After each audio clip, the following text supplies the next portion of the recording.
మంచిర్యాల కార్పొరేషన్లోని 22వ division corporator అభ్యర్థిగా కంకనాల రోజా శ్యామ్ సుందర్లు ఈరోజు రాజీవ్ నగర్లో ప్రచారం చేస్తున్నారు. ఆ ప్రచారంలో వారు ఎలాంటి సమస్యలు ఎదుర్కొంటున్నారు, ఆ ప్రచారంకు సంబంధించిన వివరాలు మనం తెలుసుకునే ప్రయత్నం చేద్దాం. మనతో పాటు కంకనాల రోజా ఉన్నారు. చెప్పండి, ప్రచారంలో ఎలా ఉంది, మీకు ఎలాంటి స్పందన వస్తుంది ప్రజల దగ్గరికి వెళ్ళినప్పుడు? అందరికీ నమస్కారము.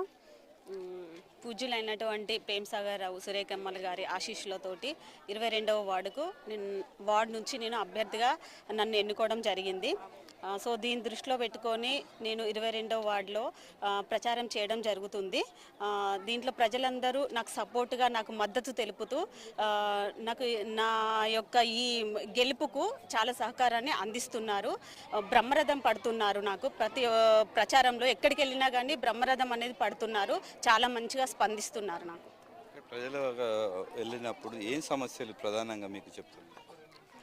అసలు వాళ్ళు చెప్పడం కాదండి, ప్రచారంలో భాగంగా మేము ప్రచారం చేస్తున్నప్పుడు, నడుస్తున్నప్పుడు వాళ్ళలో రోడ్ల సమస్య ఒకటి, డ్రైనేజీ ప్రాబ్లం ఒకటి, నాలీల ప్రాబ్లం ఒకటి, తర్వాత వాటరు తాగునీటి సరఫరా కూడా కొంచెం అంటే 70% వరకు 80% వరకు తాగునీటి సమస్య అనేది చాలా మటుకు ప్రేమ్సాగర్ రావు క్లియర్ చేసిండ్రు.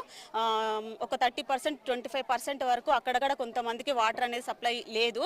అది కూడా మేము సార్ దృష్టికి తీసుకువెళ్ళి వాటి యొక్క కృషికి మేము ఇట్లాంటి మౌలిక సదుపాయాలు ఏమి ఉన్నా కానీ మేము కృషి చేయడానికి ముందుకు వస్తామని అనుకుంటున్నాం. మీరు ఒక మహిళగా ఈ డివిజన్లో కార్పొరేటర్ అభ్యర్థిగా ఉన్నారు.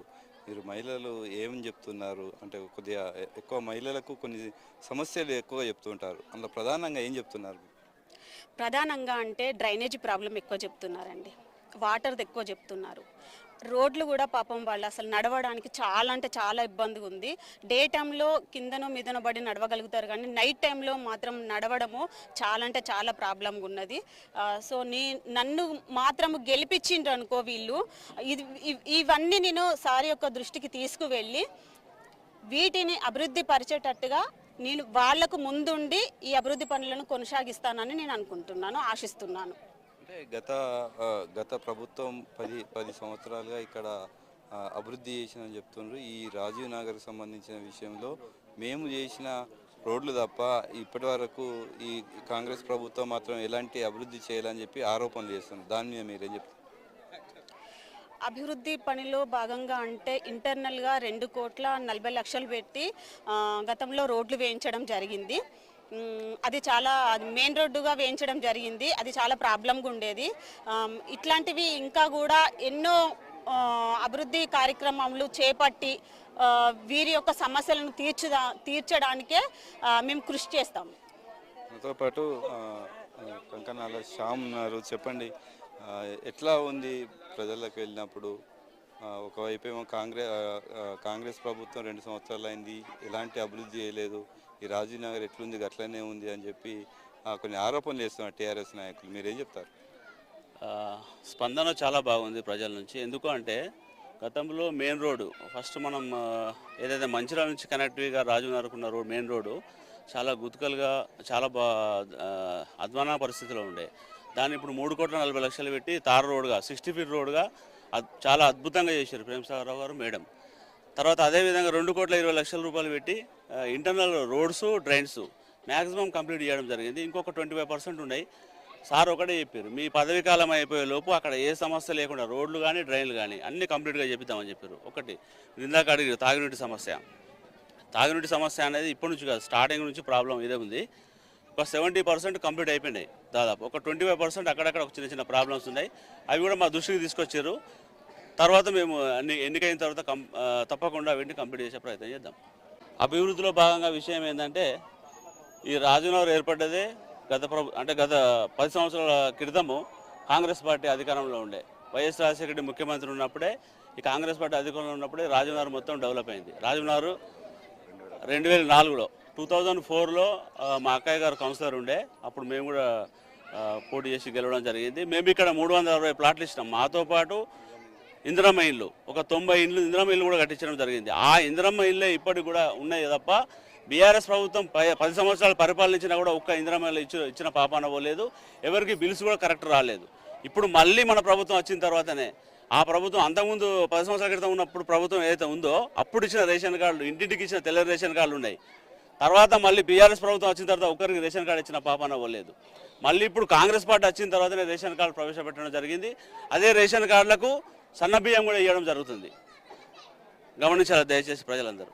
అంటే ఫైనల్గా మీరు ఈ రాజీవ్ నగర్ ప్రాంత ప్రజలకు, మీ 22వ డివిజన్ ప్రజలకు ఏం చెప్తారు? నేను ఒకటే చెప్తున్నా, వాస్తవంగా ప్రభుత్వం మనది ఉన్నది, అధికారంలో ఉన్నాం. మనం అధికారంలో ఉన్న పార్టీకి ఓటేసి గెలిపించుకోవడం వల్ల మనం అత్యధికంగా నిధులు తీసుకొచ్చి, మనకు ఎమ్మెల్యే గారు ఉన్నారు, ఎంపీ గారు ఉన్నారు, ముఖ్యమంత్రి గారు ఉన్నారు, మినిస్టర్ ఉన్నారు. మనం ఎవరి దృష్టికైనా తీసుకెళ్ళి ఎంత పెద్ద సమస్యనైనా ప్రాబ్లం క్లియర్ చేసుకునే విధంగా ముందుకు పోవచ్చు. దయచేసి మీరు అందరూ ఒకటే భావించాలి. డబ్బులు ఈరోజు సరే కొంతమంది బీఆర్ఎస్ సంబంధించిన వాళ్ళు కానీ బీజేపీ వాళ్ళు కానీ డబ్బులు వంచి పదవిలోకి వద్దామని చూస్తున్నారు. వాళ్ళకి అధికారం వస్తుంది తప్ప మనకు వచ్చేది ఏముండదు, ఒరిగేది ఏముండదు. దయచేసి మనకు ఓటేయడం వల్ల కేవలం మౌలిక వసతులు కానీ సదుపాయాలు కానీ మనం అన్నం సమకూర్చుకోవచ్చు. దయచేసి ప్రజలంతా గమనించాలి. చేయి గుర్తు కొట్టేసి భారీ మేరతో గెలిపించాలని కోరుకుంటున్నాం. గతంలో రాజీవ్ నగర్లో మాత్రం ఇందిరమ్మ ఇండ్లు మాత్రమే ఇక్కడ స్థానికంగా ఎక్కువగా ఉన్నాయి. ఇప్పుడు ఖచ్చితంగా కాంగ్రెస్ పార్టీ అభ్యర్థి కంకనాల రోజా శ్యామ్ సుందర్ వాళ్ళకి వేస్తే అర్హులైన లబ్ధిదారులకు మాత్రం ఖచ్చితంగా ఇందిరమ్మ ఇండ్లు ఇస్తాం, మౌలిక సదుపాయాలు కల్పిస్తాం. అభివృద్ధి మాత్రం కాంగ్రెస్ ప్రభుత్వంతో జరుగుతుంది. కాబట్టి రాబోయే రోజుల్లో రేపు 11వ తారీఖున జరిగే ఎన్నికల్లో చేతి గుర్తుకు ఓటేసి గెలిపించాలని 22వ డివిజన్ కార్పొరేటర్ అభ్యర్థి కంకనాల రోజా శ్యామ్ సుందర్ తెలిపారు. గత టీడీపీ పార్టీలో ఈ కుటుంబం నుండి అల్లి విజయలక్ష్మి గారు అనే మా అక్కగారు తరపున మాకు 350 ఫ్లాట్లు వచ్చినాయి. ఆ ఫ్లాట్లల్లో మేము ఇల్లు కట్టుకున్నాము. ఇందిరమ్మ కూడా శాంక్షన్ అయినాయి, మేము కట్టుకున్నాము. మాకు డబుల్ బెడ్రూమ్లు కారు పార్టీ వాళ్ళు ఇవ్వలేదు. కేసు వేసినాము. 7 సంవత్సరాలు తిరిగితే ఈ అన్నయ్య శ్యామన్నయ్యకు ఆపరేషన్ అయింది. ఆపరేషన్ ఉన్న బాధలో కూడా మేము ఇక్కడ ఉన్నామని ఆ విషయము అతనికి తెలిస్తే ఆపరేషన్ అయినాక 3 రోజులల్లా తొందరగా స్పందించి మా దగ్గరికి వచ్చిండు. మేము బిక్కున అందరం ఆఫీస్ వాళ్ళ కూర్చుంటే మా అందరికి చాయ్ సమోసా తీసుకొచ్చి, మేము 3 డేస్ నుండి అసలు అన్నం తినలేదు. ఆ రోజు చాయ్ సమోసా తీసుకొచ్చి, నేను మీ వెనక ఉన్నానమ్మా, మీరు బాధపడకండి అని కలెక్టర్ ఆఫీస్కి వచ్చి అది ఎప్పుడు ఇచ్చిండ్లు ఏంటిది ఏం కథ అని టీడీపీ పార్టీ నుండి అప్పుడు ఇట్లా వచ్చింది, అప్పుడు మేము ఇట్లా వంచినాము అని మాకు అక్కడ కలెక్టర్ వాళ్ళకి చెప్పి మళ్ళీ మాకు కేసుకు ముందుకు నడిపించి ఈ ఇల్లు వచ్చేటట్టు అన్నయ్య సహకరించారు. ఈ అన్నయ్య మా వాడకు రావాలని మేము చాలా కోరుకున్నాం. ఇప్పుడు 2nd డివిజన్ అయినా కూడా అభిమానంతో మేము వచ్చినాం. జై కాంగ్రెస్, జై కాంగ్రెస్, జై కాంగ్రెస్.